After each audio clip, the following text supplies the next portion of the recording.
खाली कब ले जाना? अपने कमरे में गंदगी मुझे बर्दाश्त नहीं होती। कि रणवीर और रसाल के बिस्तर के सिलवट देखकर थारे अंदर जलन तो नहीं होने लगी ना? माफ करना कुंवर सा, पर हर पति पत्नी को रिश्ता बिस्तर से ही शुरू होकर जीवन भर साथ चले हैं।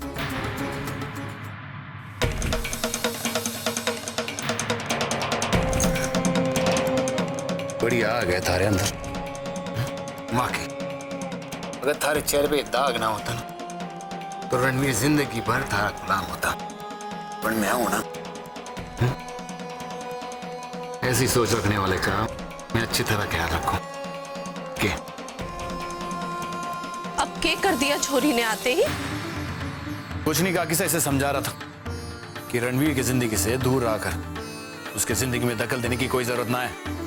और उसे समझा रहा था कि हवेली के काम किस तरह करना है। अब तू खड़ी क्यों है? जा अपने कमरे में।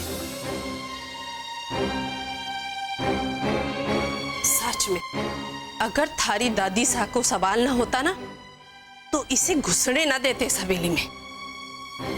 आप ठीक कह रहे काकी साहब, इस पे लगाम कसना बहुत जरूरी है।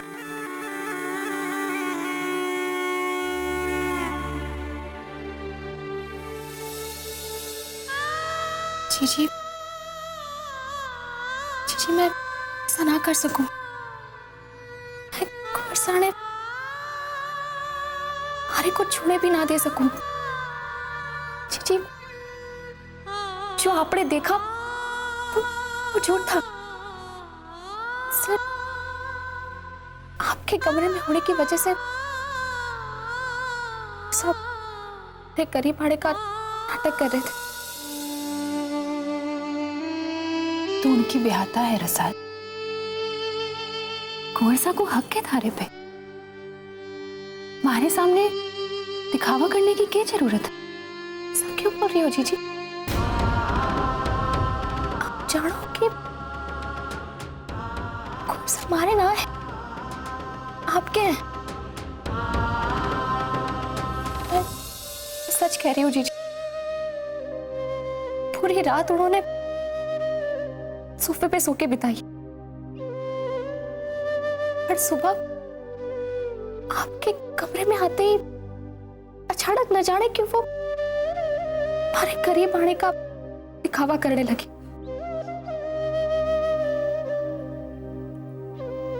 इतनी बड़ी हवेली में रहने वालों के दिल इतने छोटे होते हैं, ये सोचकर भी हैरानी हुई। ये देखिए तो कैसे जगह लाकर रख दिया है आपको।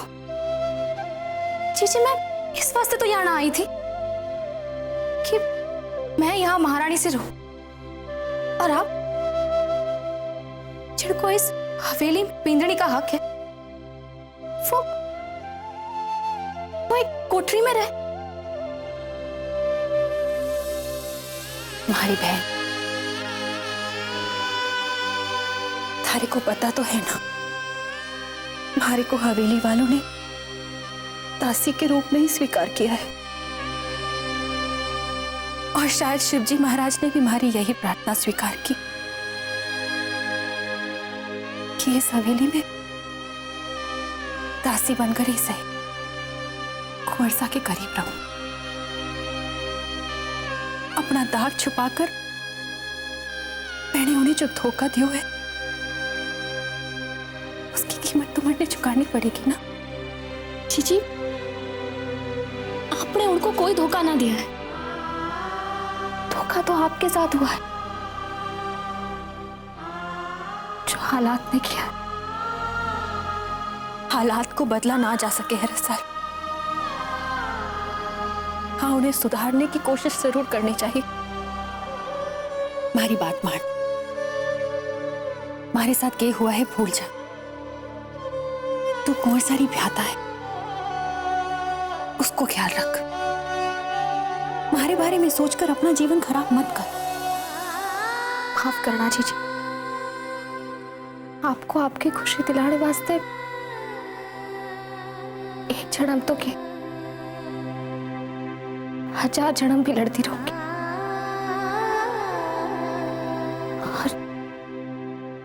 रही बात कोरसा को अपनाने की तो ये ना हो सके। बेशक वो मारे को ब्याह कर लाया यहाँ, पर हमारी आत्मा वही गांव में छूट गई है, विक्रम के पास।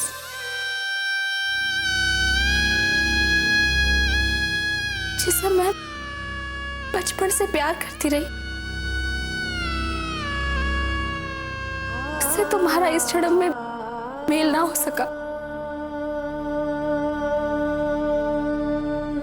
तो मरते दम तक मैं कुंवर के करीब जा सकूं, ऐसा ना हो सके, हो सके जी।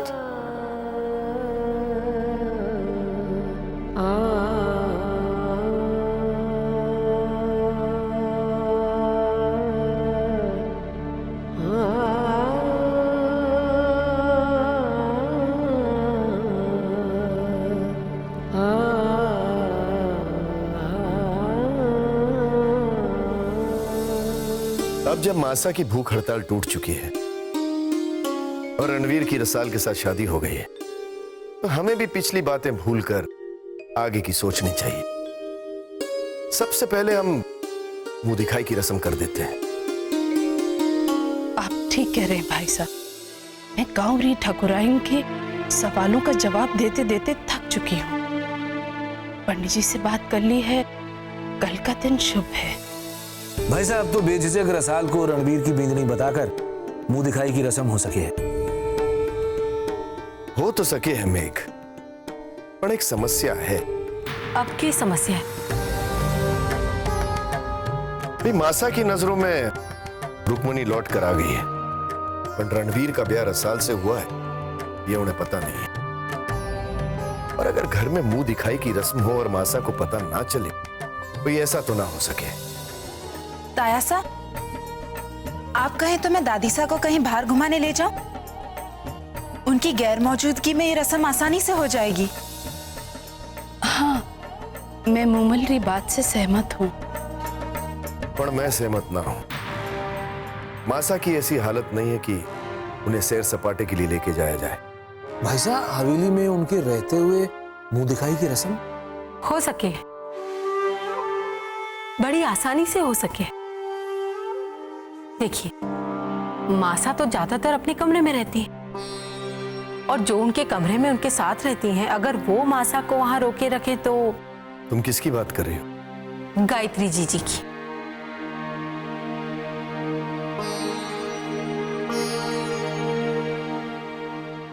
वैसे भी वो इन सब कामों में बड़ी माहिर है ना।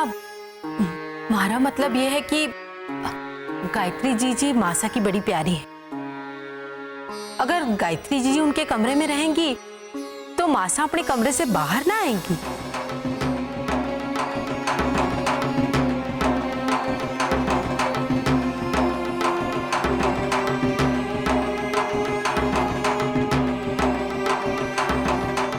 ठीक है, मैं करता हूं बात गायत्री से।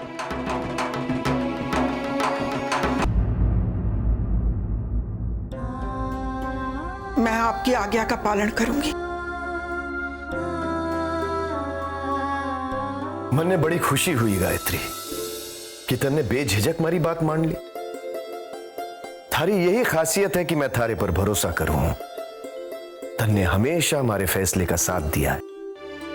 जी, सिवाय एक फैसले के। जी, मैं आपके फैसले के खिलाफ नहीं हूं, पर मन में एक शंका है कि कहीं आपका ये फैसला महंगा न पड़ जावे। क्या गलत फैसला ली हो मैंने? भाई तुम्ही ने कहा था कि रुक्मणी को वापस ले आओ, वही तो किया है मैंने। पर मैंने ये तो नहीं बोले हो जी कि उसकी बहन रसाल को भी साथ ले आओ।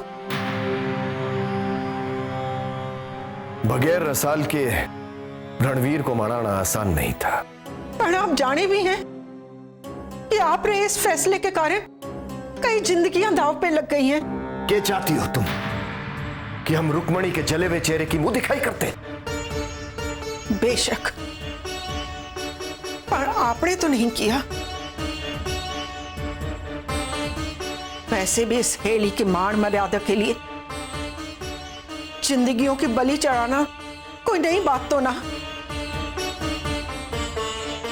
मान मर्यादा की आड़ में तुम हमारे पर व्यंग कर रही हो? ना जी, मैं एक औरत री बात कर रही हूं। मैं रुक्मणी की सूरत की नहीं, उसकी सीरत की बात कर रही हूं। आप उसे अपने मां के लिए यहां ले आए, एक नौकरानी बनाकर, और वो भी चली आई यहां। मैं तो आपको संतान का सुख ना दे पाई, फिर भी आपने महारे को इस घर की बड़ी बहू का दर्जा दिया। और रुक्मणी इस घर की बींदड़ी होकर भी नौकरों की कोठरी में रहती है। मां सा के सामने बहू होने का हक पूरा करती है,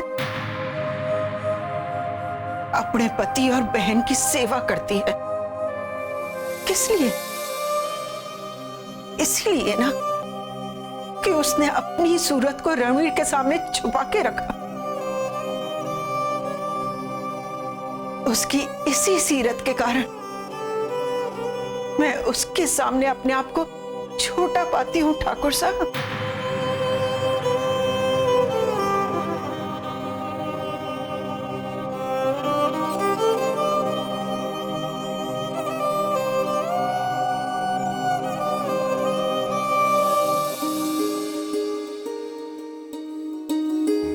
कजरी, मैं अपना तौलिया भूल गया, जरा मेरा तौलिया देना दो।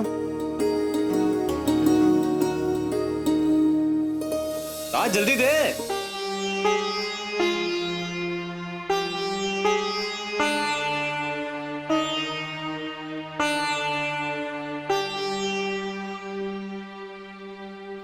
और सुन, मेरे जूते और कपड़े भी निकाल देना, मुझे तुरंत कहीं बाहर जाना है। और हाँ, नाश्ता भी लगा देना जल्दी।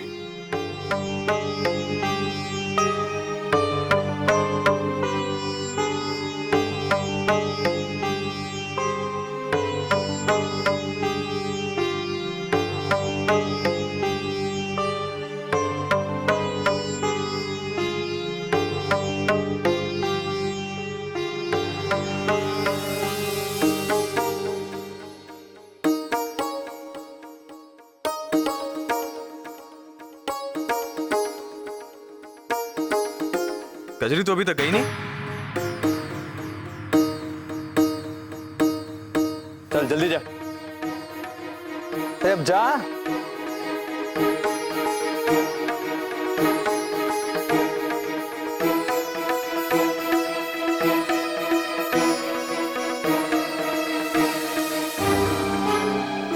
अब मैं बाद में आती हूँ। ये देखो, कजरी ने मेरी पूरी शर्ट खराब कर दी।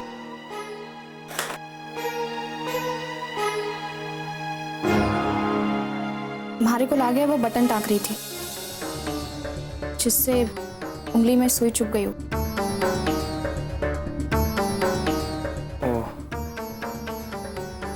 कमाल है, मैंने ध्यान ही नहीं दिया और बेकार में उसे 4 बातें सुना थी। यार, मिलेगी तो सॉरी बोल दूंगा। अब तुम यहाँ क्यों खड़ी हो? जाओ, मुझे कपड़े पहनने हैं।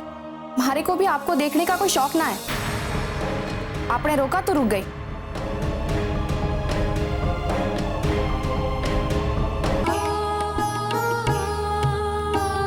दादी सा,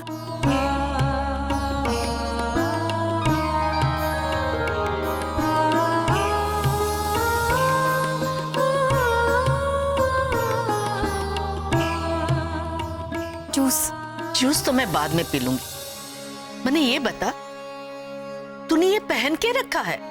वो दादी सा, घर को काम करने के लिए जरूरी तो ना है कि मैं हर वक्त सजी धजी रहूं। क्यों? चाकरों का अकाल पड़ गया है जो थारे को घर के काम करने पड़ रहे हैं? क्यों? घर की बींदनी को घर को काम करने में अठे पाबंदी है के? थारे इस जवाब से तो मैं भी लाजवाब हो गई। मैं जब ब्याह कर यहाँ आई थी तो मैं भी थारी तरह सादा कपड़े पहनकर घर के काम किया करती थी। खानदान चाहे जितनों भी बड़ो क्यों न हो, पर हर लड़की को ये गुण अपने मायके से मिलता है।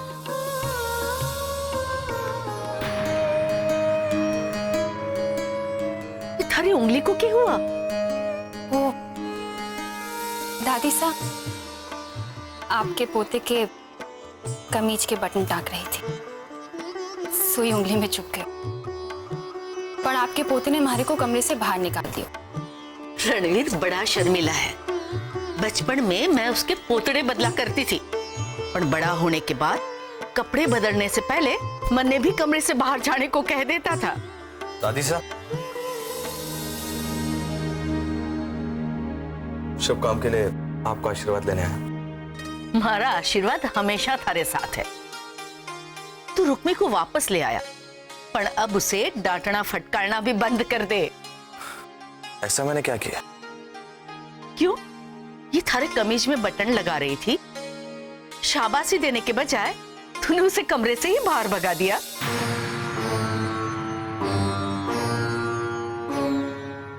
इसको किसने कहा था बटन लगाने के लिए? मेरे पास और भी कपड़े हैं ना। चलता हूं। खुश रह बेटा। दादी साहब, आप जूस पी लो, मारे को और भी काम करना है। अच्छा बाबा, पीती हूँ।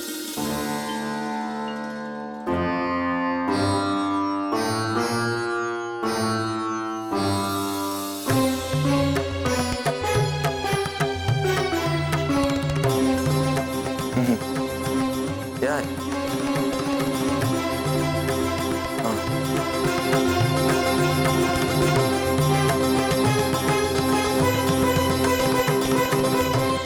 तुम्हें नाश्ता लगाने की क्या जरूरत है?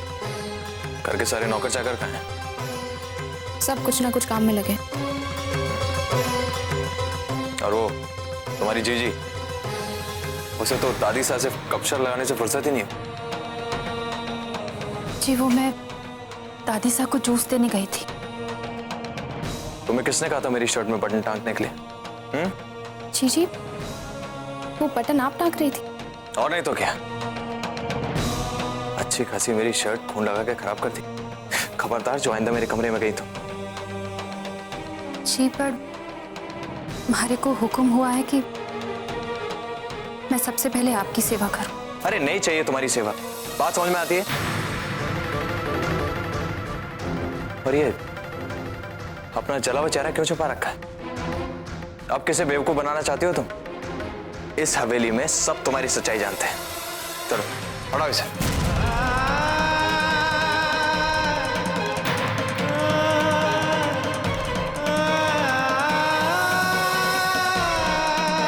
देखने दो इस दुनिया को, ताकि फिर कभी कोई मेरी तरह तुम्हें पहचानने में भूल ना कर बैठे।